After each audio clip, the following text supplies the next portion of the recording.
Y vamos a abrir la Biblia en la carta a los Hebreos. Leo del 9:25 en adelante. Y dice, y no para ofrecerse muchas veces a sí mismo, como entra el pontífice en el santuario cada año, con sangre ajena. De otra manera hubiese sido necesario que padeciera muchas veces desde el principio del mundo. Mas ahora, una vez, en la consumación de los siglos, para deshacer el pecado, se presentó por el sacrificio de sí mismo.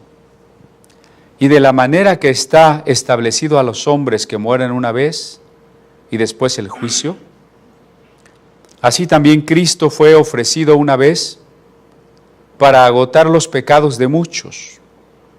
Y la segunda vez, sin pecado, será visto de los que le esperan para salud.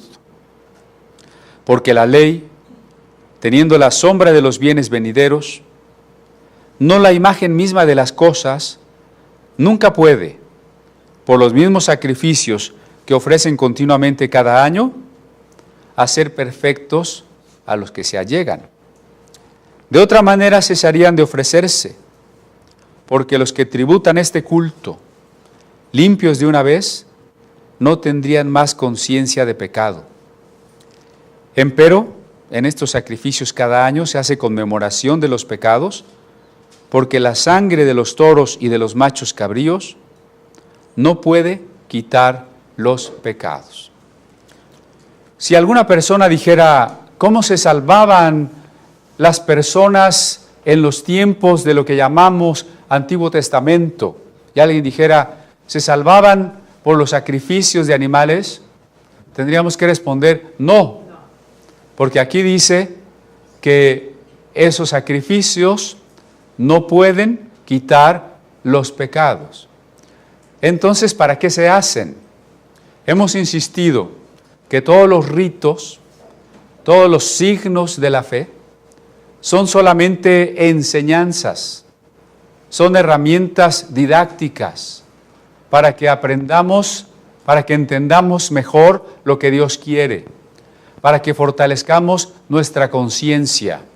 Quédenos claro entonces que los sacrificios de los animales solo eran útiles para que las personas entendieran que a través de la vida de otro, y por eso dice, sin derramamiento de sangre no hay remisión de pecados, que por la vida de otro, de un sustituto, seríamos salvados.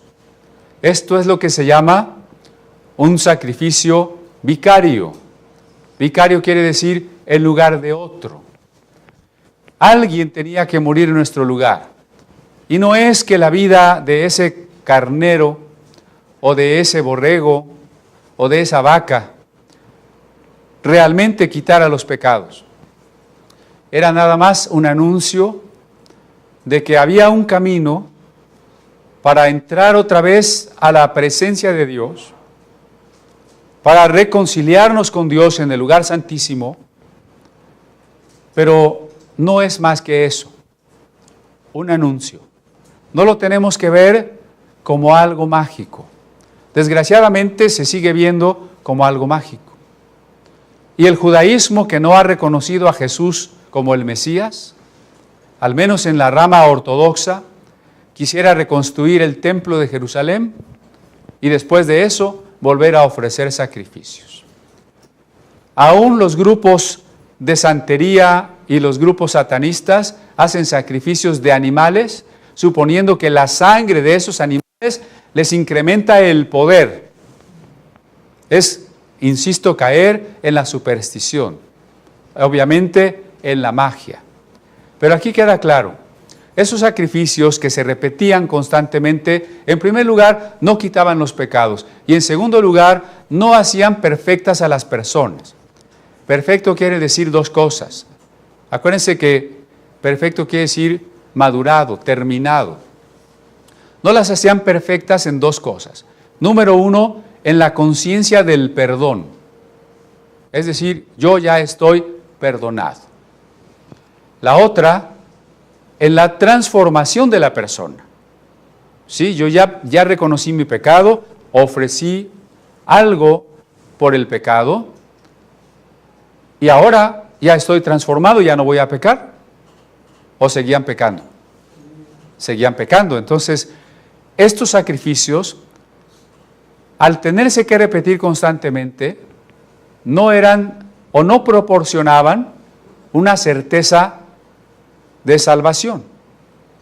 Es decir, no podía yo decir, ya llevé un borrego al templo, por tanto, cuando yo me muera, me voy a ir con Dios. No podía decir eso. ¿Qué pasa si ya llevé esa ofrenda y después 15 días, un mes, medio año, otra vez peco? ¿Ya está solucionado mi pecado o tengo que llevar otra ofrenda? ¿Me explico? Y cada año, el de cada año es a nombre de todo el pueblo, el día de la expiación. En ese sentido no daba una certeza de salvación y tampoco nos transformaba para no pecar, no nos liberaba del poder del pecado ni del poder de la ley para dejar de pecar. Esto es algo que Cristo hace.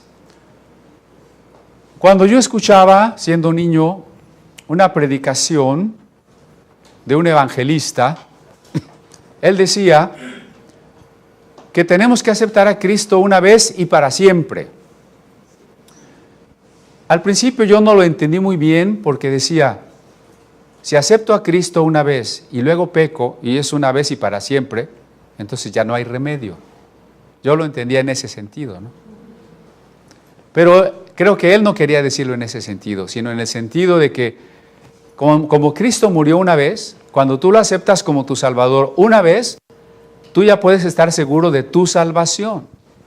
No tienes que aceptarlo a cada rato en ese sentido de la salvación, sino una vez en la conversión, en lo que se llama el nuevo nacimiento. Y a partir de allí, tú sabes que eres un hijo de Dios, alguien que está salvado. Es como el matrimonio, al menos con la misma persona. Tú dices, me caso, ¿no? ¿Cuántas veces? ¿Cada mes se tienen que volver a casar? ¿Cada año? ¿Cada que se enojan? ¿Cada que lo manda a dormir a la sala? ¿Se tienen que volver a casar? No, o sea, hay fallas, hay separaciones, pero el día que se casaron fue una vez. El día que aceptamos a Cristo como nuestro Salvador es una vez, ¿no? Y esa única vez es la apropiación del sacrificio que Él hizo en la cruz. Esa única vez es aquella en que su sangre se hace eficiente para nosotros, que recibimos el perdón de los pecados. Ahora bien, esto es algo que los judíos no podían obtener, la certeza de su salvación con un solo sacrificio. No lo podían obtener. Y la gente que no está segura de su salvación y que cree que la salvación se va ganando, se va alcanzando poco a poquito, por ir a la iglesia, por tomar los sacramentos, por portarse bien, y a lo mejor si a la hora de su muerte los agarra confesados, ¿no? Y si no, pues no. No tienen esa certeza. Siguen pensando que se requiere una serie de cosas que hacer. Lo que está diciendo aquí la carta a los hebreos es, no hay más sacrificios que hacer.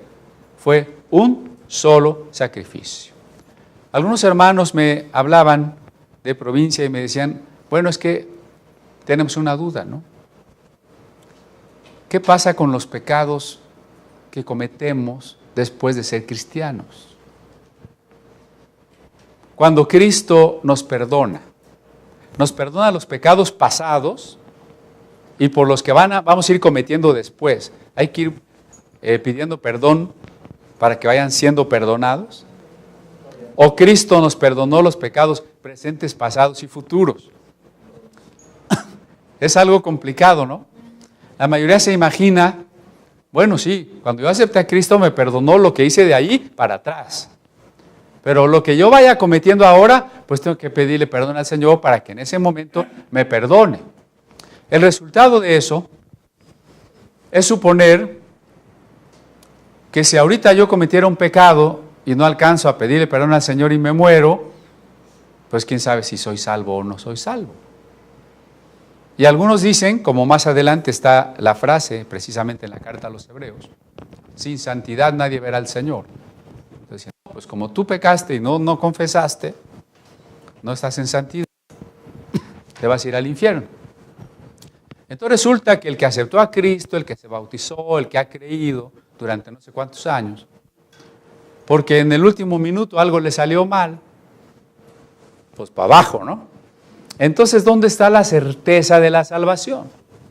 La palabra fe es certeza.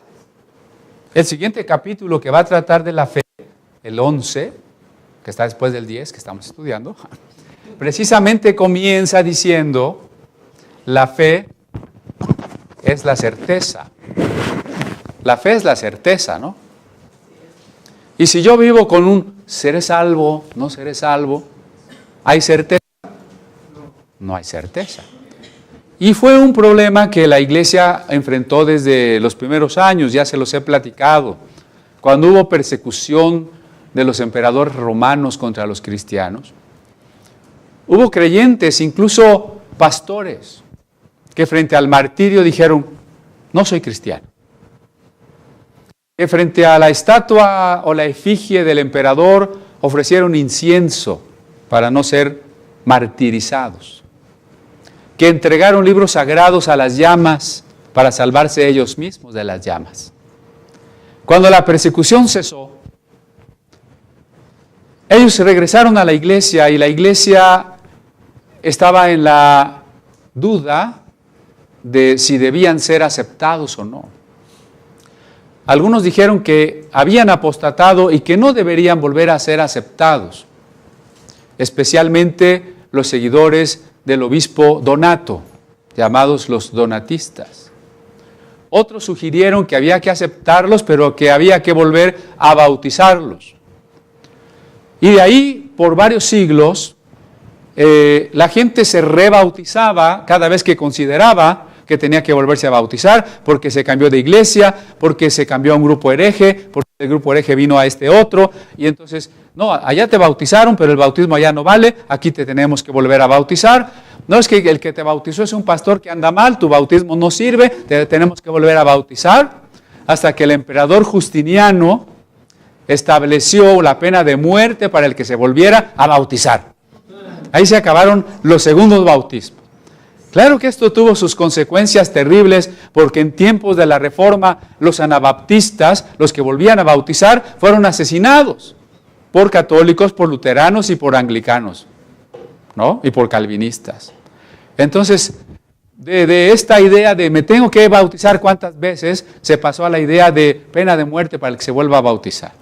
Pero el problema de fondo era precisamente qué pasa con los pecados después del bautismo. Digamos, después de la conversión, porque la gente se bautizaba en el momento de la conversión.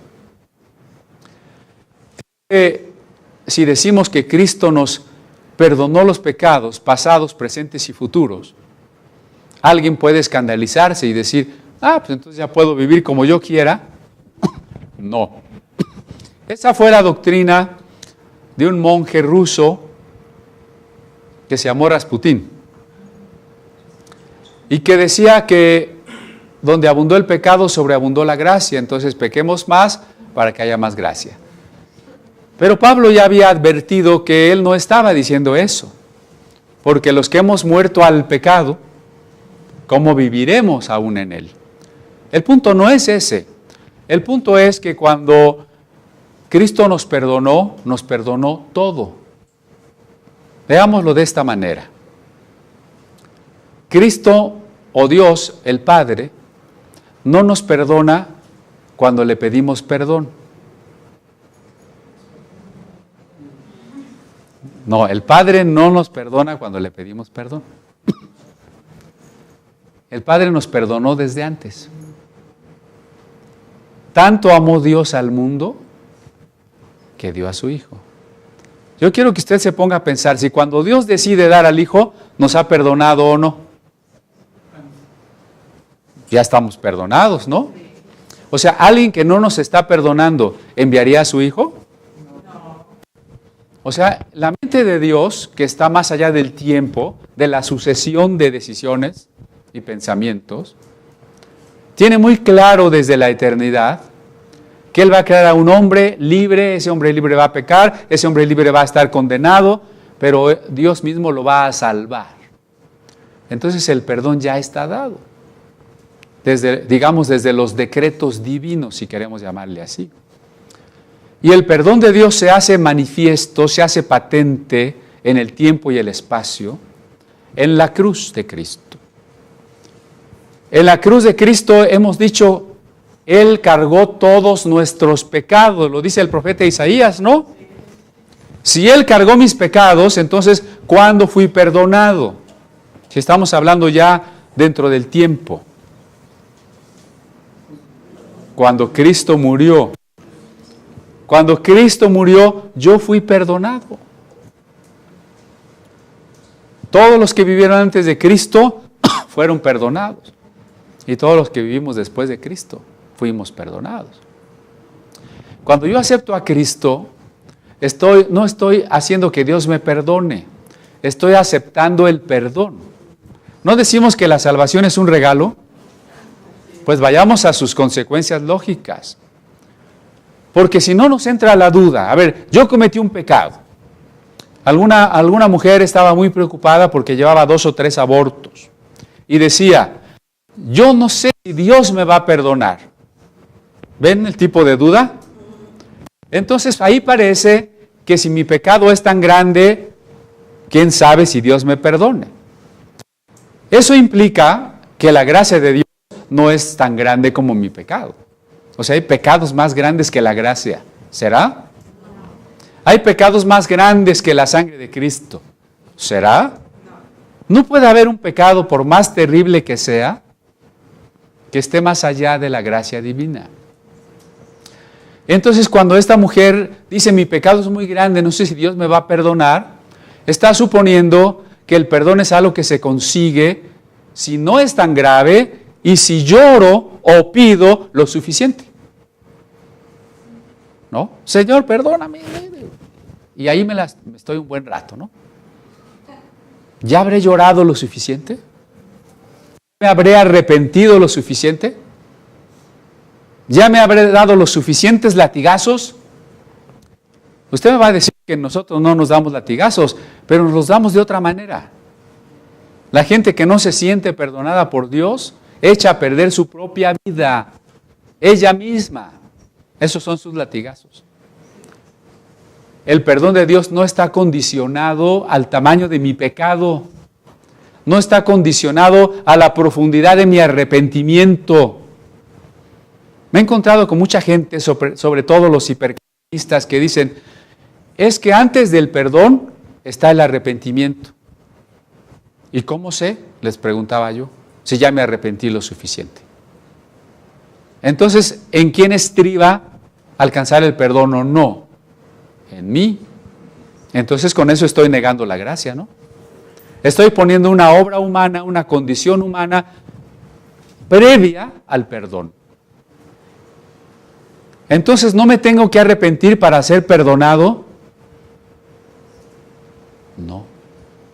Ay, hermano, ahora sí está bien hereje, me van a decir, ¿no? Ahora sí de veras ya traigo cuernos. No.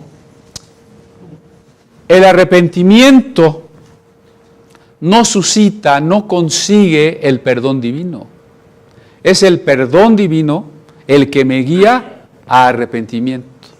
Es al revés. Cuando el hijo pródigo decidió ir a su casa, el papá lo perdonó, entonces dijo, ya se arrepintió, ahora sí lo perdono. O de antemano el papá salía a esperarlo cuando el hijo todavía ni siquiera se había arrepentido. El perdón de Dios no es una respuesta a nuestro arrepentimiento. El perdón de Dios es un regalo incondicional. Y cuando nosotros comprendemos que Dios nos ama y que Dios nos perdona, entonces somos movidos al arrepentimiento. Note, yo no estoy diciendo que no se arrepienta. Al contrario, arrepiéntase. Por favor, arrepiéntase. Pero no es condición para el perdón. Es porque entiendo que Dios me ha perdonado, que ahora puedo decidir cambiar de vida. Eso es el arrepentimiento. decidir cambiar de vida. Entonces, cuando yo voy a ponerme cuentas con Dios, cuando yo voy a confesar mis pecados, no es para que Dios me los perdone en este momento. Yo tengo que estar en la conciencia de que yo soy un pecador perdonado. No estoy diciendo que no somos pecadores, lo somos, ¿no? Eso Lutero lo tiene muy claro. Somos pecadores perdonados. Ahora bien, entonces, hoy me enojé, o robé o lo que quiera, y yo ya soy cristiano. No debería haberlo hecho, ¿estoy de acuerdo? No estamos dando licencia para pecar, como por ahí nos calumnian, ¿no? No es licencia para pecar. No debería haber pecado. Dice Primera de Juan, hijitos, estas cosas les escribo para que no pequen. Pero si alguno peca, ¿no? Ahora bien, cuando yo reconozco el pecado, lo voy a confesar. Confesar significa que yo lo reconozca como pecado, como lo que es. Porque la inclinación humana es a aminorar el pecado o a negar que el pecado es pecado. Entonces yo vengo a Dios y le confieso el pecado, no para que me perdone, yo soy un pecador ya perdonado, sino para reconocer que yo estoy poniendo un obstáculo en la comunión con el Padre. Y cuando yo confieso ese pecado, esa comunión pierde ese obstáculo y puede volverse a dar en la intimidad. Entonces, la confesión del cristiano después del bautismo no es para conseguir el perdón, el cual ya ha recibido desde el día que creyó, desde el día que fue hecho un hijo, un templo, un redimido. La confesión de los pecados que cometemos después de la salvación es para volver a estar en la disposición de entrega, para restablecer a nuestro ser en la escucha de la palabra divina, en el camino de su voluntad. Pero el perdón de los pecados no se consigue, ni por la repetición de los sacrificios de los judíos en el templo, por los sacerdotes, ni por nuestros sacrificios que hagamos hoy, incluyendo la cena del Señor, ni tampoco porque cada vez que peco, me arrepiento lo suficiente y lloro lo suficiente y entonces Dios ya me perdona. ¿Me estoy explicando? El perdón de Dios se dio en un solo sacrificio hecho una sola vez y para siempre. Porque cuando dice aquí la carta a los Hebreos que está establecido a los hombres que mueran una sola vez, no lo está diciendo tanto en función de nosotros, lo está comparando con Cristo. Por eso dice, de la misma manera, Cristo fue ofrecido una sola vez. ¿Por qué? Porque si creemos en la plena humanidad de Cristo, Cristo no puede morir más que una vez. No puede estar muriendo muchas veces. Cristo murió una sola vez y para siempre. Y con esa ofrenda, la ofrenda de sí mismo con la que se presentó ante el Padre, hizo perfectos a los santificados. Es decir, nos ha dado una conciencia de perdón. Así que si yo le pregunto, si usted se muere en este momento, ¿a dónde va? Y si usted tiene la clara conciencia de que está perdonado, me puede decir, voy con Dios. Si usted tiene dudas, es que su conciencia no está perfeccionada. No ha comprendido lo que dice Apocalipsis, que al diablo, el acusador, le hemos vencido por la sangre. Y no porque andemos diciendo, te reprendo con la sangre, sino porque sabemos que la sangre nos ha limpiado, ¿no? O sea, el diablo viene, ¿y cuál es su tarea? Acusarnos. ¿Y cómo rebatimos la acusación del fiscal demoníaco? Estoy perdonado por la sangre. Por eso dice, y ellos le han vencido por la sangre, ¿no? Entonces Cristo ha sido sacrificado una sola vez en un sacrificio completo. Ya está muy cerca la Semana Santa y recordaremos que una de las palabras del Señor fue, todo está consumado, todo está pagado, todo está hecho, todo está cumplido, todo está terminado. Eso es lo que quiere decir. Sin embargo, yo quiero también recordar un poco de lo que ha sucedido en torno a la cena del Señor en la historia de la iglesia, para que veamos que a veces se pierde de vista este único y solo sacrificio de Cristo. En los tiempos apostólicos, la cena del Señor se realizaba de manera frecuente. Hace poco un judaizante me preguntó que si la cena del Señor no tendríamos que hacerlo solo en la fiesta de la Pascua, que es una vez al año. Y yo le dije, ciertamente fue en una cena de Pascua donde Jesús con sus discípulos estableció la orden de compartir el pan y el vino. Pero Él nunca dijo, háganlo solamente en las fiestas de Pascua, porque su muerte trasciende a la sombra o tipología de las fiestas, y la iglesia primitiva la celebró de manera constante. Recuerden aquel pasaje de Hechos 2:42, donde dice, y perseveraban en la doctrina, y perseveraban en la oración, y perseveraban en el partimiento del pan. Era algo constante. En el libro de los Hechos se nos dice, y reunidos el primer día de la semana para partir el pan, es decir, hay testimonios muy tempranos de que la iglesia se reunía el primer día de la semana y era el día en que se compartía la cena del Señor. Por eso en Comunidad Apostólica así lo hacemos. Es algo que hay que estar haciendo reiteradamente para no perder el foco de lo que significa. ¿Y qué es lo que significa? Que estamos congregados aquí en una sola fe, la muerte, y que al comer juntos tenemos comunión los que creemos en la muerte de Cristo y manifestamos la comunión que tenemos con Él. Ahora bien, Pablo en 1 Corintios 10 dice, un pan significa que muchos somos un cuerpo. Aquí está el pan. El pan significa que somos un cuerpo. ¿Dice Pablo que el pan es el cuerpo?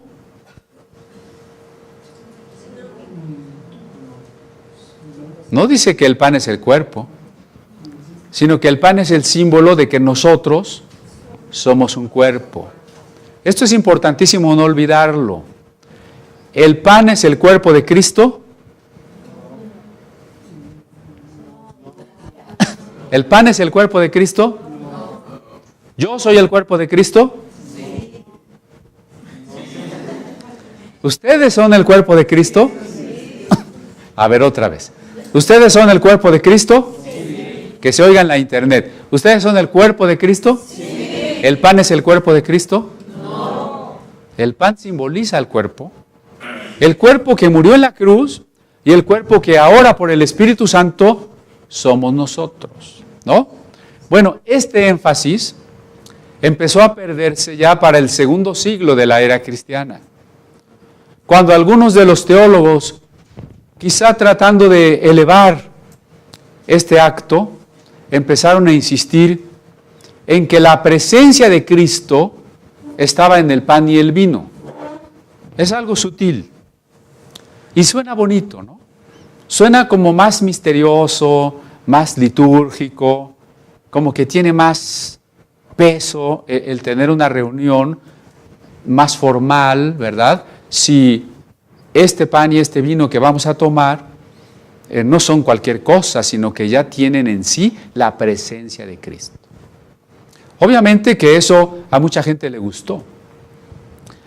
Y fue haciendo que solamente el pastor, después llamado el obispo y finalmente sacerdote, se considerara el único que podía repartir el pan y el vino y bendecirlo. Y suponer que tras el momento de la bendición, esos elementos quedaban consagrados y ahí estaba la presencia de Cristo. Pero la pregunta es por varios lados. ¿La presencia de Cristo como Dios no está en todas partes? Entonces, ¿en qué sentido está en el pan? La presencia de Cristo como hombre glorificado no está en el mundo a través del Espíritu Santo y no está en la iglesia. Cuando dice, los discípulos le preguntan a Jesús, ¿por qué dices que el Espíritu Santo no lo recibe el mundo? Dice, porque el mundo no le ve ni le conoce. El Espíritu Santo radica, vive. ¿Dónde vive? En los creyentes. Ahora, vive, tenemos que entenderlo en un sentido analógico. Porque si Dios es omnipresente, pues Él vive en todas partes y en todas las personas. Pero ¿qué queremos decir cuando decimos que el Espíritu Santo vive en el creyente? Lo que está ahí, sino que el creyente y Dios tienen una comunión íntima, una relación de filiación. Somos hijos de Dios, ¿no? Eso es lo que queremos decir. Entonces, la presencia de Cristo está en el pan. Como el pan es sin levadura, se vuelve un poco duro. Déjenme decirlo de una manera que suene un poquito más burda, pero que nos puede despertar. ¿La presencia de Cristo está en la galleta? ¿Dónde está la presencia de Cristo? Nosotros. Entendiendo presencia como relación amorosa, como relación de propiedad. Somos propiedad de Dios, somos santificados. Entendiendo presencia como relación de adopción, de filiación. Somos hijos de Dios, ¿no? Bueno, esta doctrina de que la presencia de Cristo estaba en el pan y el vino fue evolucionando hasta llegar al siglo XII y XIII, en donde finalmente se estipuló que en el momento de bendecir el pan, éste se convertía en carne de Cristo y el vino se convertía en sangre de Cristo. ¿Y dónde quedó la idea de la presencia de Cristo en la iglesia? Entiéndase la iglesia como los legos, como el pueblo. Entonces el pueblo no tenía la menor importancia. El pueblo más bien tenía que hacer una serie de méritos para poder participar. Aquel pasaje de Pablo cuando dice que no tomes la cena el que no es digno, nadie ha protestado. No dice eso. Fíjense lo que dije. Cuando Pablo dice que no tome la cena el que no es digno, ¿qué deben de hacer en ese momento? Hermano, eso no dice la Biblia. ¿O no? Sea yo o cualquier predicador, eso no dice la Biblia. Pablo dice que nos examinemos. No dice que alguien no la tome. Nunca dice que alguien no la tome. Sí dice que el que la tome indignamente, ya lo vimos cuando estudiamos Corintios, es el que está lastimando y dividiendo a la iglesia.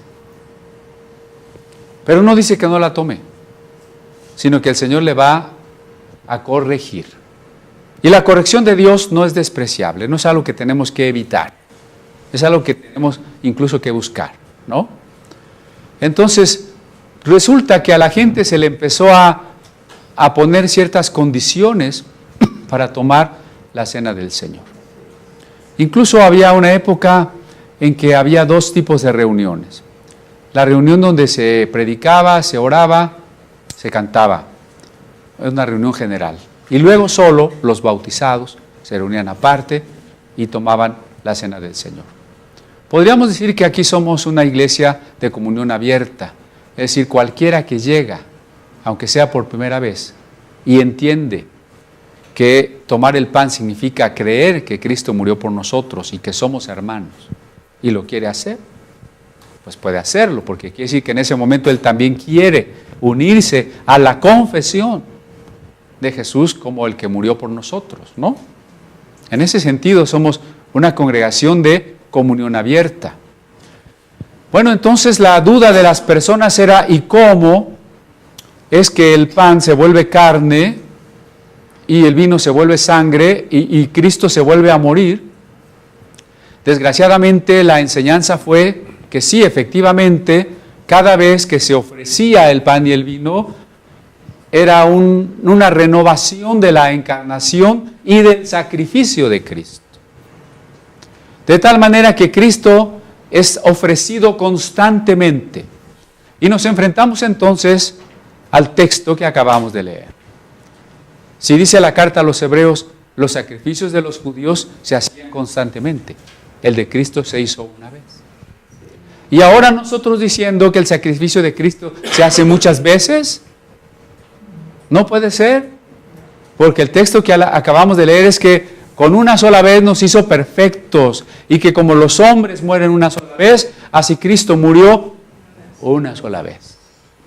Pero además dice, en el verso 28, 9:28, Cristo fue ofrecido una vez para agotar los pecados, o sea, ya, ¿no?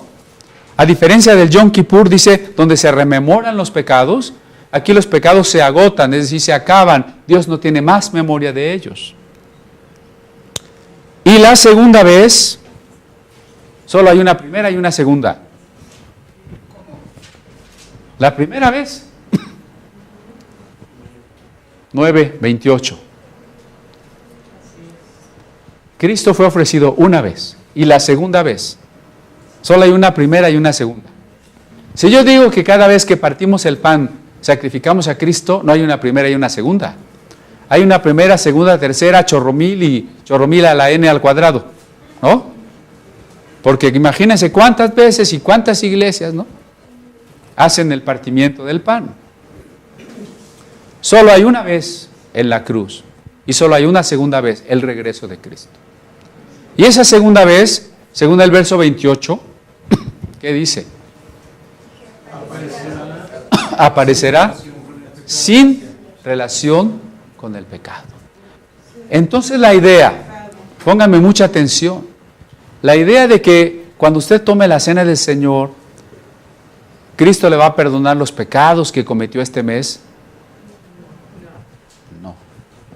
La idea de que ofrezcamos la Eucaristía por el alma de fulanito que ya se murió, no.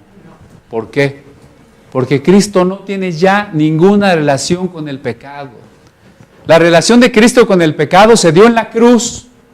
A los 3 días resucitó con un cuerpo glorificado que ahora está a la diestra de Dios y no tiene nada que ver con el pecado. Cristo ahora, en este día, hoy domingo, no se está sacrificando por nadie. Se sacrificó hace 2000 años. Él en este momento no está derramando su sangre, en este momento no se está encarnando para volver a ser sacrificado por mí. No, en este momento está glorificado y así glorificado va a venir, no a perdonarnos otra vez, no a salvarnos otra vez, sino a juzgar, sin relación con el pecado. Entonces la Santa Cena no tiene que ver con el perdón de los pecados. Muchos hermanos así la toman, ¿no?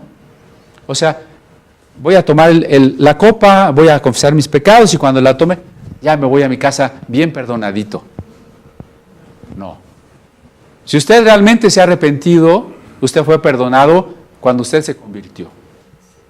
Y si no se ha convertido, ni aunque se tome toda la botella del vino, usted está perdonado. ¿Sí? Ahora, el problema entonces cuando vino la Reforma es que Lutero no estuvo de acuerdo con que el pan y el vino se convertían en cuerpo y sangre de Cristo, porque evidentemente decían, ¿cómo es que esto es cuerpo de Cristo y huele a pan y sabe a pan y parece pan? ¿Cómo es que el vino es sangre de Cristo pero huele a vino, sabe a vino y me emborracha? Porque los que se lo tomaban mucho, pues se emborrachaban. Entonces la respuesta de la escolástica, que intentó una combinación entre la teología cristiana y la filosofía de Aristóteles, fue distinguir entre sustancia y accidente. Es decir, la sustancia de usted es un ser humano. Sustancialmente usted es un ser humano. Ahora, un accidente es que usted sea flaquito, gordito, alto, chaparro, blanco o moreno. Eso no importa, porque usted sigue siendo un ser humano. Entonces hay cuestiones accidentales que no determinan la naturaleza de la cosa y hay sustancia que hace que la cosa sea lo que es. Entonces la respuesta de Santo Tomás fue: el pan tiene los accidentes del pan, por eso sabe a pan y huele a pan, pero tiene la sustancia del cuerpo de Cristo. Aunque tenga los accidentes del pan, no es pan, es cuerpo de Cristo. Y el vino, aunque sepa a vino y emborrache, es porque tiene los accidentes del vino, pero no es vino. Es la sustancia de la sangre de Cristo. Contra esto estuvo Lutero. Sin embargo, Lutero no llegó a la postura bíblica todavía. Apenas si dio un paso en esa dirección. Y él dijo: el pan y el vino no se transubstancian, es decir, no cambian de sustancia, sino se consubstancian. Es decir, el pan sigue siendo pan, pero después de que oramos, usted come pan y cuerpo de Cristo al mismo tiempo. Y usted toma vino y sangre de Cristo al mismo tiempo. Esa es la postura de la teología luterana, la consubstanciación. Pan y cuerpo, vino y sangre.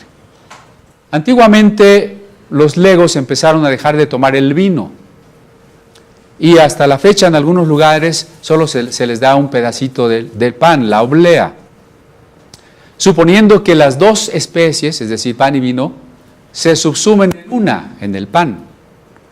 Pero Lutero decidió que no, había que darle a todos otra vez el pan y el vino.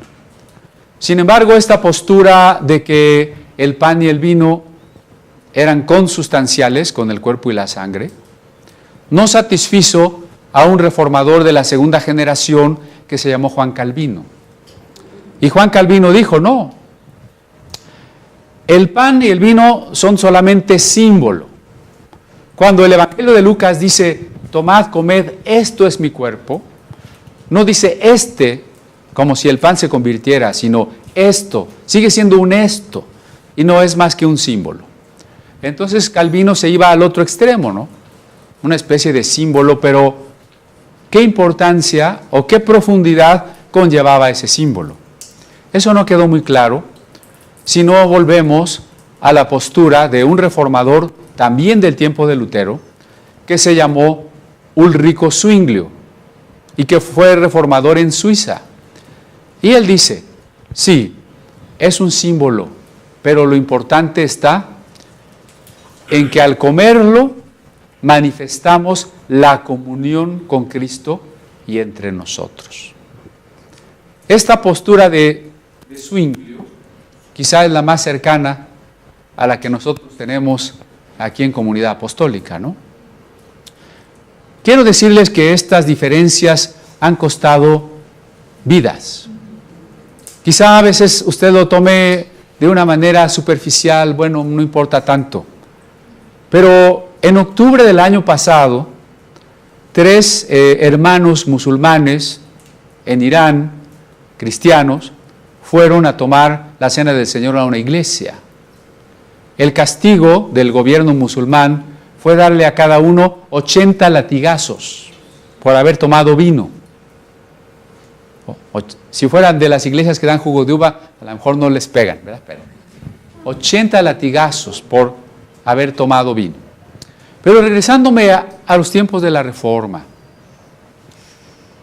en los territorios donde la Iglesia Católica dominó, quien no adorara el pan era quemado en la hoguera. ¿Sí ve? Ha sido una de las cosas que el movimiento ecuménico no ha podido superar. El movimiento ecuménico logra que cristianos de distintas iglesias se reúnen y oren, pero la cena del Señor, eso está más difícil. Porque para un grupo significa que este es Cristo y que hay que adorarlo, y para el otro grupo dice: yo no puedo adorar el pan. Pero esto le costó la vida, pues, a muchos creyentes reformistas. El no hincarse, el no adorar al pan cuando se iba a ofrecer la cena del Señor. Esto también sucedió en México.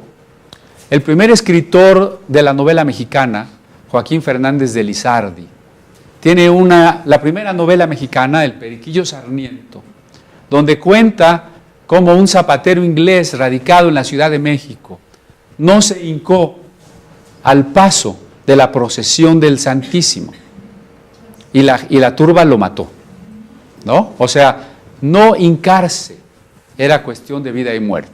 Y no solamente en la Iglesia Católica, sino también en la Iglesia Anglicana. Cuando Enrique VIII se separó de Roma, la mayoría de la gente cree que se separó para hacerse protestante. Y dicen, bueno, vean los protestantes. Enrique VIII se separa para casarse con Ana Bolena y por eso se hace protestante. Pues les tengo una noticia. Enrique VIII jamás fue protestante. Enrique VIII se separó de Roma por cuestiones económicas, de territorios, de quién nombraba a los obispos, pero nunca se hizo protestante. Ya separado de Roma, Enrique VIII mandó quemar a William Tyndale por traducir el Nuevo Testamento al inglés. Ya separado de Roma, díganme si es protestante. Ya separado de Roma, la Iglesia Anglicana tenía como cabeza al rey en vez de al papa, pero en todo lo demás, la Iglesia Anglicana era exactamente latina, romana. De tal manera que cuando los primeros cristianos llamados congregacionales, que la iglesia más parecida a la comunidad apostólica eran los congregacionales, los que decían, la iglesia no tiene que depender del Estado, la iglesia tiene que estar formada de los que quieren, porque en los territorios católicos, luteranos o anglicanos, a la iglesia había que ir a fuerzas, y si no vas te multan o te meten a la cárcel, y si no pagas el diezmo también. Entonces los congregacionales dicen, no, la iglesia tiene que ser la reunión de los creyentes, de los que quieren venir. Y cada iglesia tiene que ser independiente, aunque nos unamos y reconozcamos la unidad con las demás iglesias.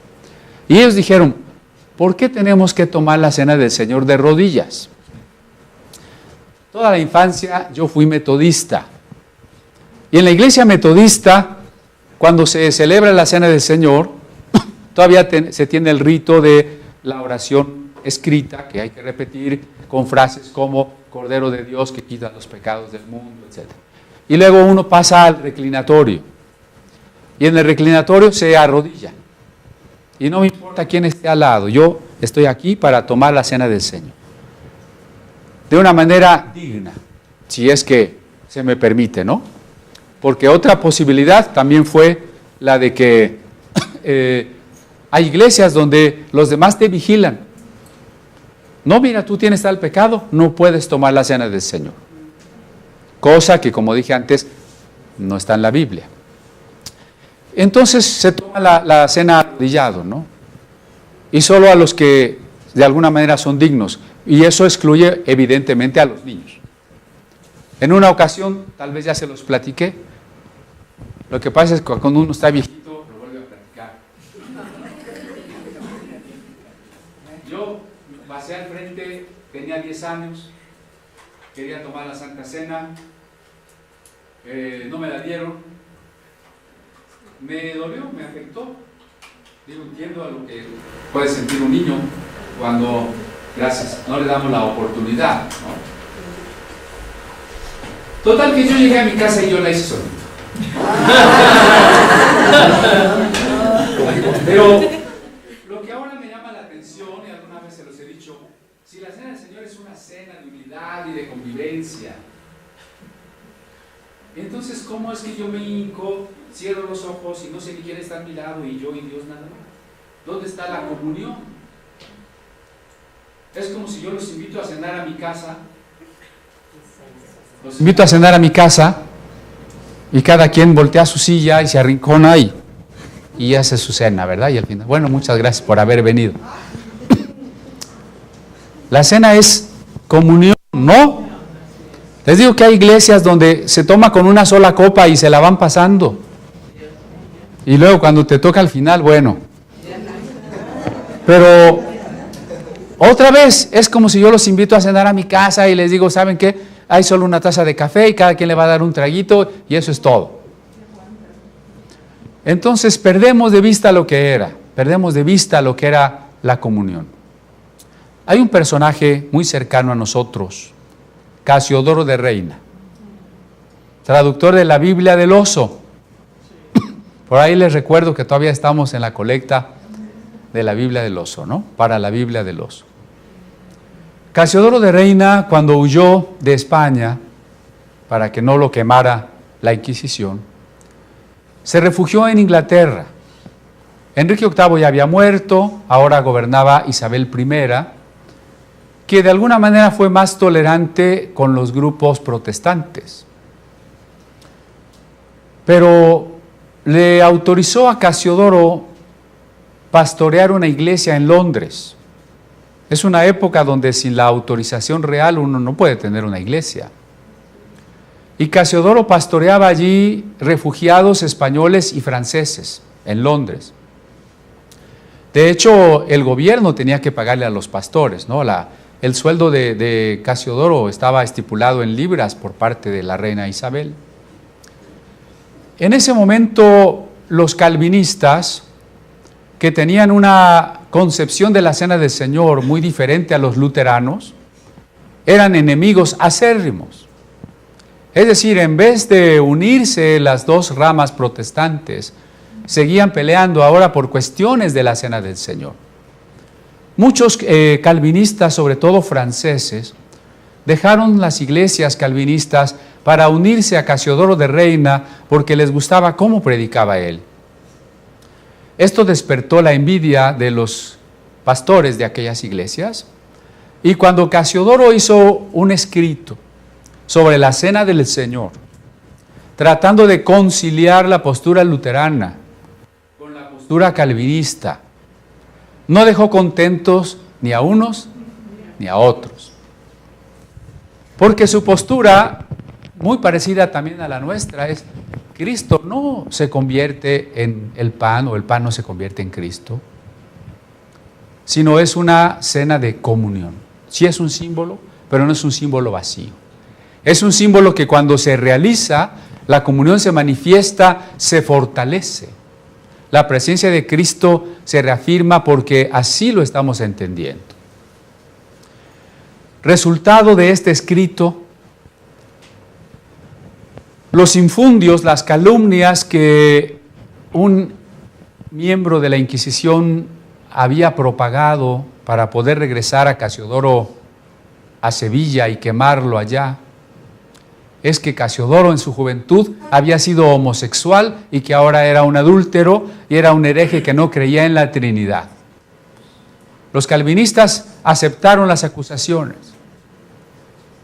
y cuando lo iban otra vez a quemar, Casiodoro tuvo que huir de Inglaterra. Y desde ahí hasta el final de su vida, aunque pastoreó, oficialmente nunca pudo llegar a ser otra vez pastor. ¿Y todo por qué? Porque una vez discutió sobre la Cena del Señor. Es una cuestión complicada, es una cuestión que tenemos que tener a la vista, pero que este pasaje nos tiene que iluminar. Cristo fue ofrecido una sola vez. Cuando tomamos la Cena del Señor, no estamos ofreciendo a Cristo. No se nos están perdonando nuestros pecados. El sacrificio que Cristo hizo fue único, ¿no es cierto? Una sola vez y para siempre. Porque así como está establecido que los hombres mueran una sola vez y después de esto el juicio, así Cristo murió una sola vez para completar, satisfacer todo lo que se requería por nuestros pecados. Y la segunda vez vendrá con la naturaleza que hoy tiene, una naturaleza que no tiene que ver con el pecado. Reasumamos este hecho. Cuando Cristo estaba en la cruz, estaba en uno de los momentos más profundos de la humillación. Hay que tener claro Filipenses 2. También me encontré unos judaizantes hace casi 8 días. Unos hermanos de más de 40 años de cristianos. Y de repente nos saludamos y empezamos a platicar y me dicen, es que nosotros ya no creemos que Cristo es Dios. Y entonces, ahondando un poquito, vi que estaban creyendo en el código real, ¿no? ese disque Nuevo Testamento traducido del hebreo. Evidentemente yo les dije, bueno, ¿de cuáles textos hebreos? Si no existen. Y platiqué con ellos más de 2 horas. Y realmente sus argumentos están mal planteados, ¿no? Pero entre las cosas que yo les decía, bueno, a ver, para ti Cristo no es Dios, explícame una cosa. Antes de ser concebido en el vientre de María, ¿dónde estaba Cristo? ¿Quién era Cristo? Una pregunta que no me pudieron responder. Pero si nos preguntamos quién es Cristo antes de ser hombre, porque si Cristo es hombre, Cristo es hijo de Dios, Cristo se hizo criatura, Cristo es menor que el Padre, como hombre, estamos de acuerdo. Pero contéstame, ¿qué era Cristo antes de encarnar? Si tú me dices un ángel, en Hebreos 1 ya vimos, ¿a cuál de los ángeles dijo Dios jamás? Tú eres mi hijo, yo te he engendrado. Y como dice el credo de Calcedonia, Cristo fue engendrado, no creado. Hay una diferencia muy grande, ¿no? Cristo fue engendrado, no creado. ¿Quién es Cristo antes de encarnar? ¿No dice, en el principio era la palabra y la palabra se encarnó? Y cuando dice que en el principio era la palabra, ¿no dice, y la palabra era Dios? ¿Y por la palabra fueron hechas todas las cosas? ¿Y no dice que por Cristo fue hecho todo para Él y por Él? ¿Y no dice que Él es el mismo ayer y hoy y por los siglos? Entonces, si Cristo es Dios, recordemos Filipenses 2. Siendo la imagen misma de Dios, ¿puede una criatura que no es Dios ser la imagen misma de Dios? ¿El resplandor de su gloria? Si Dios dice, yo no comparto mi gloria con nadie, ¿podemos adorar a Cristo si no es Dios, cuando solo al Señor tu Dios adorarás? ¿No dice el Salmo, y lo repite Hebreos, adórenle todos los ángeles de Dios? Cristo, siendo la imagen, dice, se anonadó, Filipenses 2, del 6 al 11. Se anonadó, se humilló y se hizo semejante a los hombres. Y hallado en la condición de siervo, se hizo obediente hasta la muerte y muerte de cruz. Entonces hay que tener claro que la cruz es el punto mínimo o más profundo en la humillación de Cristo. ¿Sí? De ahí no debemos olvidar que Cristo mismo le dijo a Nicodemo, como Moisés levantó la serpiente, así el Hijo del Hombre ha de ser levantado. ¿Dónde está Cristo simbolizado? En la serpiente. Y normalmente, ¿a quién simboliza la serpiente? Al pecado, al diablo. Pero ahora Cristo simbolizado como la serpiente sobre la vara, Cristo en la cruz. Y Pablo va más allá y dice cosas tremendas, como dice, al que no conoció pecado, Dios le hizo pecado. Y en otra parte, en Gálatas, y maldito el que es colgado en un madero. Cristo fue hecho maldición para que nosotros fuésemos hechos bendición. Entonces, si comprendemos que la cruz es despojamiento de la gloria, humillación, ser maldecido, ser hecho pecado, ser como la serpiente, entonces cuando Cristo resucita, es todo lo contrario, ¿o no? Porque la cruz es la humillación, la resurrección es la exaltación y la ascensión a la diestra de Dios es la exaltación completa, aquella por la cual Jesús oró aquella última noche y dijo, Padre, glorifícame con aquella gloria que tuve contigo antes de que el mundo fuera. Entonces, si tenemos en perspectiva este doble movimiento, humillación, exaltación, y Cristo fue humillado hace 2000 años y ahora está exaltado, ¿cómo voy a volver a decir que Cristo vuelve a ser ofrecido por los pecados? Sería como regresar a Cristo al punto del despojamiento y al punto de volver a ser maldecido por nosotros. ¿Puede ser eso ahora, cuando Cristo está exaltado? cuando Cristo está lleno de su gloria? No. Por eso la cena del Señor es una proclamación de su muerte en el pasado. Muerte que aplica, que por ella se me aplica el perdón de mis pecados pasados, presentes y futuros. Regalo que tengo que aceptar por la fe. Y que por supuesto cada vez que peco, tengo que reconocer que ese pecado es pecado. No para que Dios me perdone, sino para que yo pueda corregirlo, que es muy diferente. Así que vamos a darle gracias a Dios porque la muerte de Cristo fue suficiente. Porque su grito de victoria en la cruz es: todo está consumado. Y porque esta segunda vez que aparecerá es para resucitarnos y sin tener ninguna relación con el pecado.